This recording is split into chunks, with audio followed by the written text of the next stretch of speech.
We think we're taking these big breaths in into the lungs through the mouth, and we are not getting optimal oxygen. There actually is a very delicate balance between oxygen and carbon dioxide. So one goes in, right? We take in the oxygen and we take out the CO2. And mouth breathing actually throws off that balance so that our cells are not getting optimal oxygen. And what does that create? Stress and fatigue. Welcome to the Everyday Epigenetics Raw, Real, Relatable podcast. I'm your host, Susan Robbins, epigenetic human performance coach. This is where we discuss all things lifestyle, environment, food, exercise, work, mind, and social interaction as they pertain to epigenetic expression in a way that's relatable to everyone. So if you're ready to start viewing you as an individual, take control of your life and health, and get results, buckle up, here we go. Welcome to the Everyday Epigenetics Raw, Real, Relatable podcast. I'm your host, Susan Robbins, and this is the place where we talk about everything lifestyle and environment and how it relates to our genetic expression. I don't know if this is a treat or not for you guys today, but you got me and only me. I am not interviewing anyone today. This is my first solo since episode 0 where I introduced myself to you. So you're just going to have to bear with me here. I picked a topic today that is something that I'm pretty passionate about with my clients. It stems from when I ask them how they sleep. And when someone typically says, and the usual is, my sleep is shit, the first thing I ask them is, are you a mouth breather? And some people say, oh, I have no idea. And others know, absolutely. So I say, do you snore? Because typically the mouth breathers, they are also our snorers. So today I'm going to talk about mouth breathing. It's a funny topic. People joke around in the dating world and be like, oh, he's a mouth breather. But it's actually a very serious topic. And mouth breathing is actually chronic oral ventilation. And I'm not talking about mouth breathing as far as, hey, you know what? I have a cold, the flu, so I'm super stuffy and just cannot even breathe out of my nose. This is chronic mouth breathing. Most people have been mouth breathers since they were children. And a lot of times you can see how the face is shaped due to the mouth breathing. So I'm going to talk about some symptoms here, some of the typical causes with adults and kids. I'm going to talk about some recommendations to help with mouth breathing, because again, it's not something that you want to continue. You want to, if you've been doing it forever as an adult, stop. I'll have some suggestions for you. And if your children are doing it, if you don't know if your children are doing it, please, please, please listen and pay attention. I'm not, because this isn't the Deep Dive Science podcast, so I'm not going to go deep into the science of this. I'm all about giving you the information and actionable items and what I see in clients in my experience and my own personal experience, because you will hear that I have experience with this stuff. That being said, I'm going to roll on here and I'm going to start discussing chronic oral ventilation. It just sounds shitty. So anyway, buckle up, off we go. If you have the ability to watch this on the recording of this podcast, I would invite you to do so, because I will be demonstrating mouth tape. And I know some of you wish that I would just put mouth tape on all freaking day, but it's not going to happen. Sorry.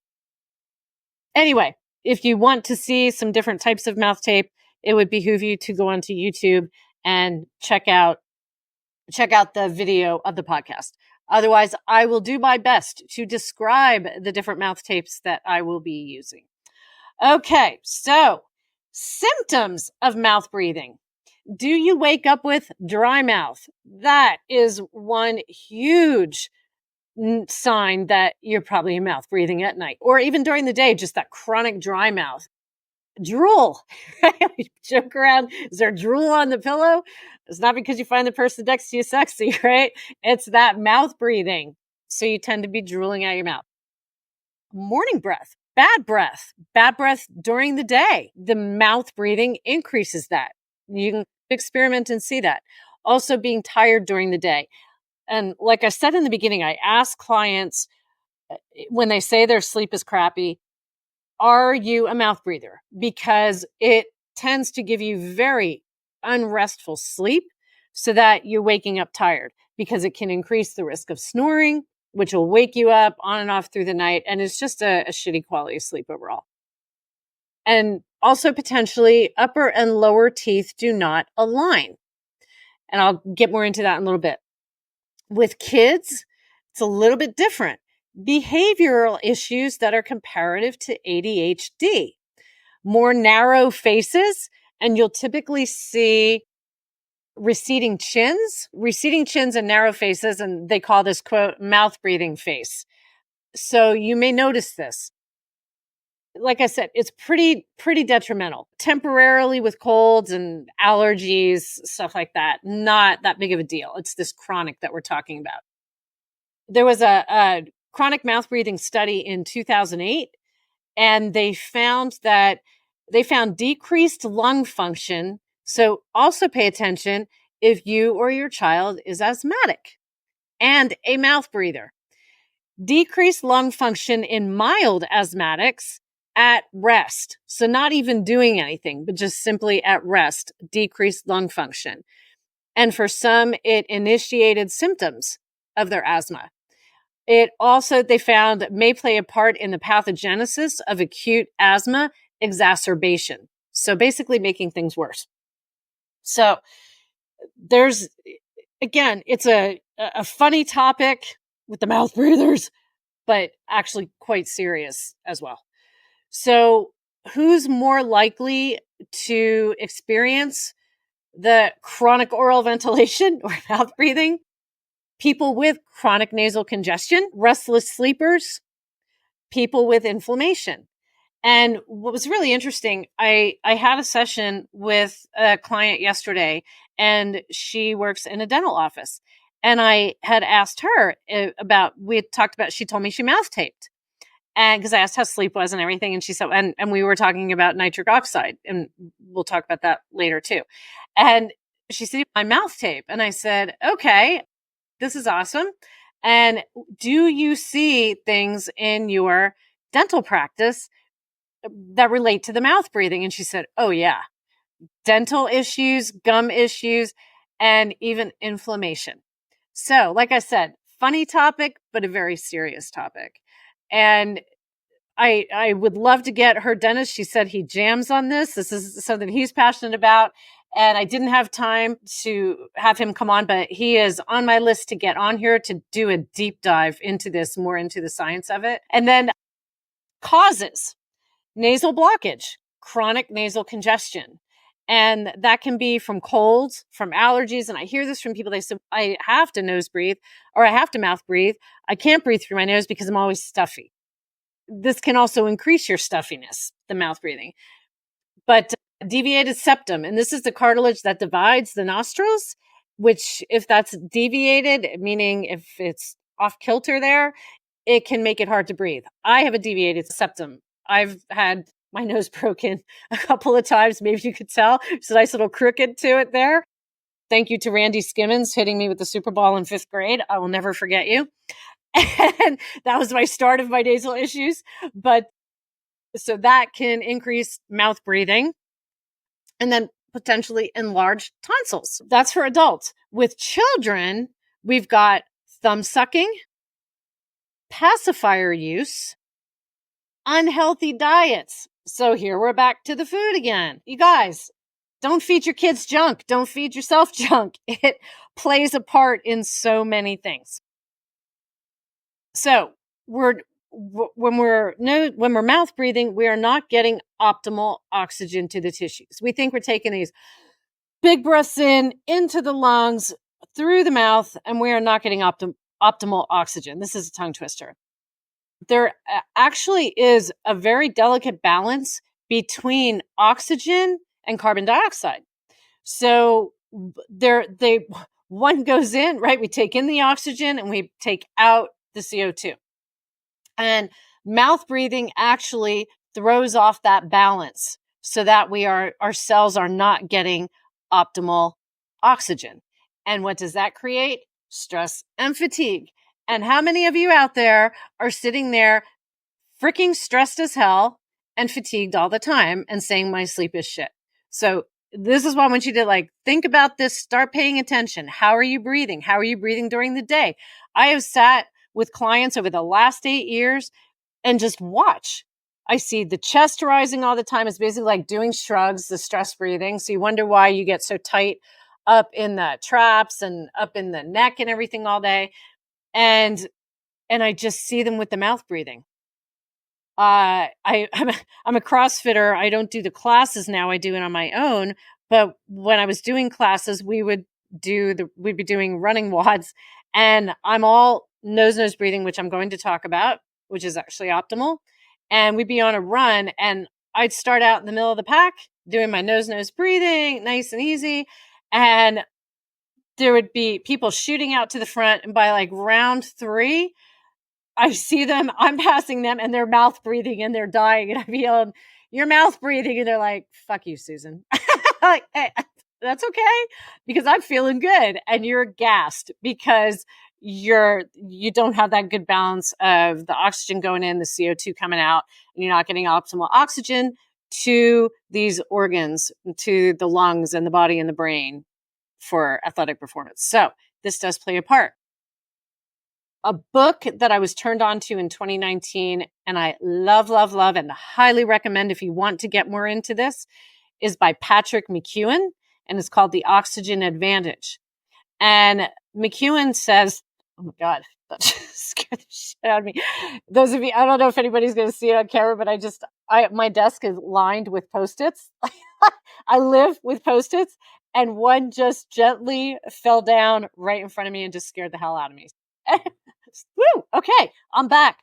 Raw, real, relatable, right?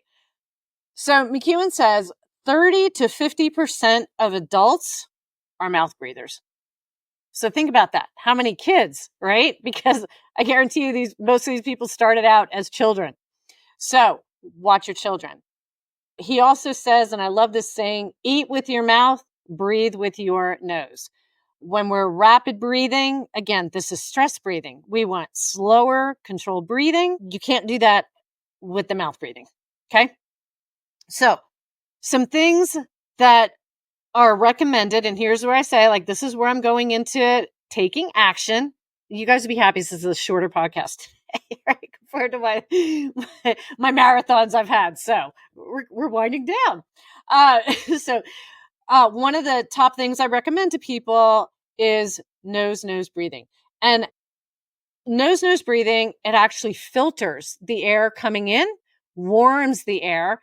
And think about that when you're out there. If you're I'm in Colorado, where are you? Are you where it's cold and you're out there skiing, snowshoeing, or anything in the winter, and we're breathing in through our mouth that cold air? It doesn't feel good in the lungs and nothing is filtered. So warming it through the nose is hugely important, and it helps with that optimal oxygen flow. Nitric oxide is produced in the nasal cavity and lining of our blood vessels in the body. It's released in the nasal airways and then transferred to lower airways and the lungs. And nitric oxide is a gas. It is a vasoregulator that helps blood vessels dilate for proper blood flow. So again, this just increases everything where we want it. Okay. And nitric oxide actually comes up in which panel is it? I think it's my food panel. Yep, it's my food panel of DNA. It is super important. It's hugely important for the immune system, the brain, the cardiovascular system, guys, blood flow, erectile dysfunction. There's pills, right? They're all about getting optimal blood flow to that area. So I would say if you are having issues with that, check your nitric oxide levels. They could be low.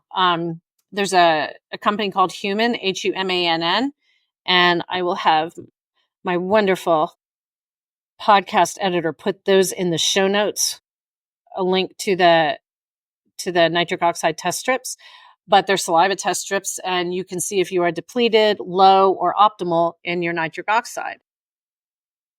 And again, one of the easiest ways to increase this super important gas that plays a part in so many things in our body is through the nasal cavity. And when you are mouth breathing, you are bypassing that. Okay? Nose breathing. Number 2, belly breathing. So as I said earlier, like we take these breaths, I'm watching people breathe. When I breathe, I've gone to nose into the belly. So belly breathing. When you're doing, and I just took a deep breath and I just noticed myself do it, my chest rose. We want the belly to rise, not the chest. Okay. So when you're doing your nose breathing in and out through the nose, you want to go into the belly and you want to feel that belly. You can put your hands on your tummy. And when you take a breath in through the nose, you're going to feel the tummy expand. And when you exhale, you're going to feel the tummy decrease. It doesn't happen overnight. It takes awareness. I was, especially with athletics, very much a mouth breather and very much into the upper body, into the lungs. And my athletic ability increased so much by moving to the nose breathing into the belly. Now, if you're doing higher intensity, you're going to end up taking some of those deeper, more rapid breaths in a couple of times, or bigger ones into the lungs. It's going to happen. Not a big deal. It's perfectly fine. But when you're out there, you find yourself start working with nose into the belly as you're just even at work, at home. Start paying attention to this. Belly breathing lowers stress. It lowers your heart rate, lowers blood pressure, and it increases CO2 levels. Okay. Again, things that we want. Or oxygen levels. Sorry, oxygen, CO2. Well, it increases our oxygen levels. Oh my God. I'm doing this podcast at night after, this is 11 hours for me today, people. So bear with me. All right. Number 3, side sleeping. Now, a couple things here. So we know that sleeping on your back, typically if someone says, I was sleeping on my back, so I snore.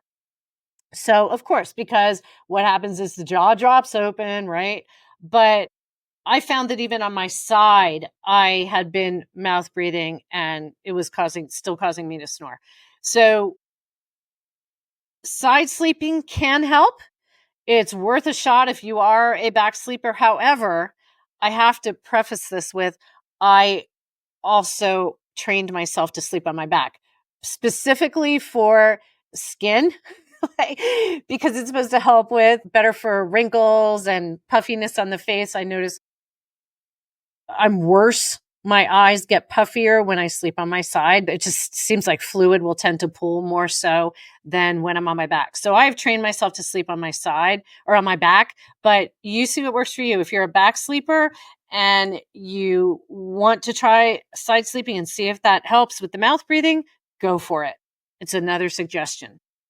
If you have the chronic, number 4, if you have the chronic nasal congestion, saline flushes, you can buy them in the can. And it's a little uncomfortable at first. It feels pretty funky. And my old college roommate said her son tried this, and it actually came out his eye, but it should come out your opposite nostril that you have the nozzle stuck up there. So saline flushes, neti pot, anything like that can help clear out things that are in the nose that can help with that. Number 5, nasal strips. If you're breathing better out of your nose, likely you will have to mouth breathe less. So you could try the Breathe Right strips, any of those that can help open up those nasal cavities so that you're breathing better, might help you with less than that. And then number 6 is my favorite. Back in 2019, I was at my first training with my old DNA group, my first in-person training with my old DNA group. And I was with 3 guys standing at a table talking. And I don't even remember how we got onto it. And the one said, my wife snores. We were talking about snoring. And he said, my wife snores. So I taped her mouth shut. And I was like, is this abuse? This is that's so cruel. And he goes, no, it's a very real thing, mouth taping. And I thought he was crazy as a bedbug. And I said, no, I don't believe this. And he goes, seriously, look it up. So I'm in my hotel room that night and I'm Googling mouth tape and I'm like, holy shit, this is for real.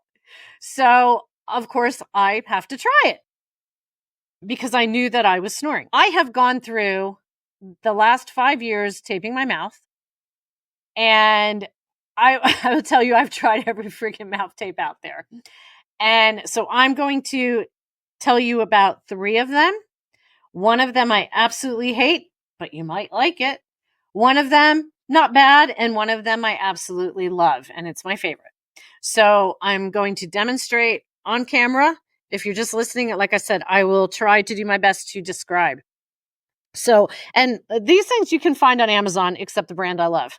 So sorry, but they have great delivery and a great subscription. I'm never without my mouth tape. In 5 years, I have not slept without my mouth tape. I swear by it. I love it. And again, being a back sleeper now, the mouth tape is on. And I have seen actually since I transitioned to that and also a bite guard because I was and mouth tape or mouth breathing can lead to more teeth grinding. And I was a very chronic grinder ever since I was a kid. And I know people with Lyme disease are more prone to it, also me. So I have a bite guard in there and my mouth tape fits over all of that. And I have a retainer under my mouth guard. So I'm really fun to sleep with. Anyway, so back to the mouth taping. The very first one I tried, this brand, and it was actually this brand is called Azazar, Azazar, mouth micropore tape. And I will describe it for you. They are like little plastic X's. And so the proper way to put on mouth tape is you want to bring your lips in under your teeth and you're going to tape. The X is going to go from top to bottom, not side to side with the openings. So this is what it'll look like if you're watching me. You can't see it, but what I found, and I will tell you, you might want to start wearing it around the house a little bit because it will feel funky. And that's some of the issues. There's very few studies actually on taping, but some of the issues are panic and anxiety about having your mouth taped shut. If you can see this, you can see the mouth tape. This X is just covering the center. So your mouth, like I can even talk.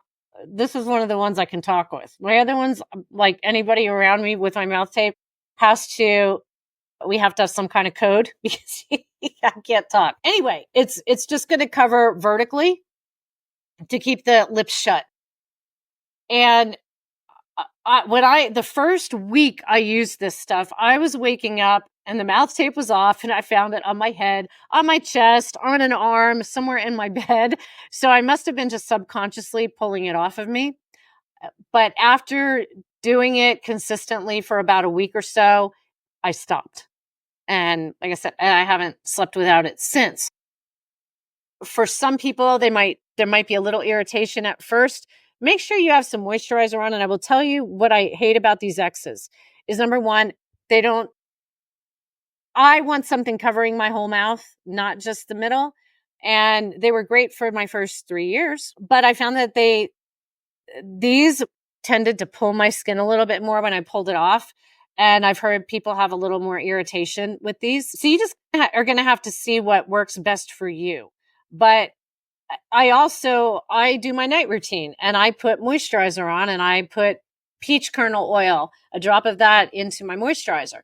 And this I found that I had to get it to even stick over my moisturizer, I have to use either witch hazel or straight rubbing alcohol, which dries the hell out of your skin just to get it to stick and stay on. So that's why I hate the X's. But again, you may like them. Another option, I don't have any here, but some people like is surgical tape. And that's what my client said her dentist just says is you take a piece of the tape and you just put it down the center of your lip from top to bottom. And again, you want to purse your lips like where they're covering your teeth. And he likes that. I have tried that. I tried that when I had my face lasered back in April and it kept coming off. Again, it was just like it just annoyed the hell out of me and made my sleep, which typically is pretty sound, it jacked it up. So I'm not a candidate for that tape, but others are. I've heard it's great for men who have some stubble or beard, where you can start up at the cheek that doesn't have hair and bring it down in a long X down to underneath the chin, and the same on the other side and crisscross in the middle. That can help. So again, there's ways of working with everything. But I'm throwing these X's. If anybody likes these, you can send me your address and I'll send you this shitty box that I hate. So it's just one less in it because I just demoed with it. Okay, onward. The next one. This one is called hostage tape. And this one is black. I don't like a big, I don't know. It covers, the cool thing about the hostage tape, it sticks. It's very adherent. I found this, went to the Aspire conference to hear Dave Goggins talk, among others, back in April. And they had this in the swag. And so I used it a couple times and I liked it. It's a little bit, if you can see, it covers the entire mouth, but yet it's porous enough that you can actually breathe through it. People get worried about the feeling of having everything covered, but again, last one I'll demonstrate also, you can still breathe through it, but not to the point when it's taped up to where you're going to be mouth breathing like crazy. And the hostage tape, it came off pretty well. It tugged a bit on the skin, but it also, from what I remember, I haven't used it since April. I used it that one time, but I do slightly recall that it did not irritate my skin or pull anything. And I do have more sensitive skin.